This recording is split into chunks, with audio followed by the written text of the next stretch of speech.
Hello friends, నేను మీ Shanti. Welcome back to SRK fun and food. ఈరోజు మన రెసిపీ వచ్చేసి బగారా రైస్. ప్రతిరోజు వైట్ రైస్ తిని తిని వీకెండ్స్ కూడా బిర్యానీ తిని తిని విసుకొస్తుందా? అలా అయితే ఈ బగారా రైస్ ఒక్కసారి ట్రై చేయండి. ఎక్కువ టైం పట్టదు అండ్ మసాలాలు కూడా ఏం ఎక్కువ యూజ్ చేయం ఈ బగారా రైస్లో.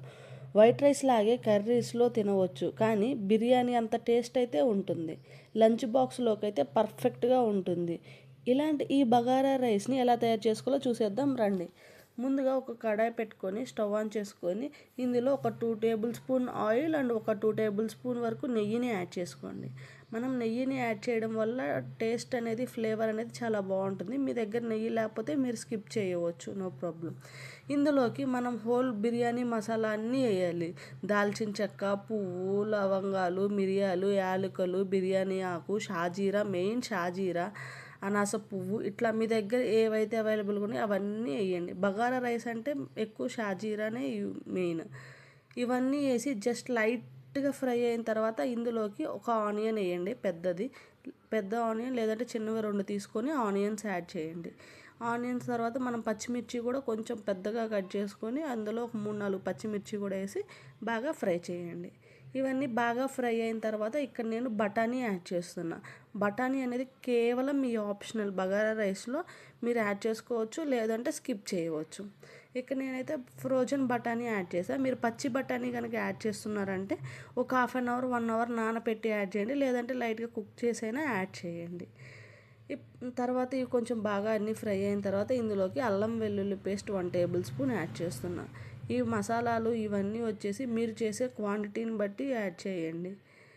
అండ్ తర్వాత కొంచెం కరివేపాకు అండ్ ఒక 2 వచ్చేసి టమోటాస్ తీసుకున్నాను. అవి ఇలా సన్నగా కట్ చేసి తీసుకున్నాను. టమోటాస్ యాడ్ చేసి ఇవన్నీ ఒకసారి మంచిగా ఫ్రై చేసుకుందాం. ఇలా అన్నీ బాగా ఫ్రై అయ్యే వరకు మనం ఇట్లా ఫ్రై చేసుకుందాం. మీడియం ఫ్లేమ్లో పెట్టుకొని ఫ్రై చేసుకోండి. ఇలా అంతా బాగా ఫ్రై అయిన తర్వాత ఇందులోకి మనం ముందుగా నానబెట్టుకున్నాం కదా బాస్మతి రైస్, ముందుగా ఒక అరగంట ముందు, లేదంటే ఒక 10 to 15 మినిట్స్ ముందైనా మనం బాస్మతి రైస్ని నానబెట్టుకుంటే మంచిది. అవి అన్నీ యాడ్ చేసి వాటర్ తీసేసి యాడ్ చేయండి.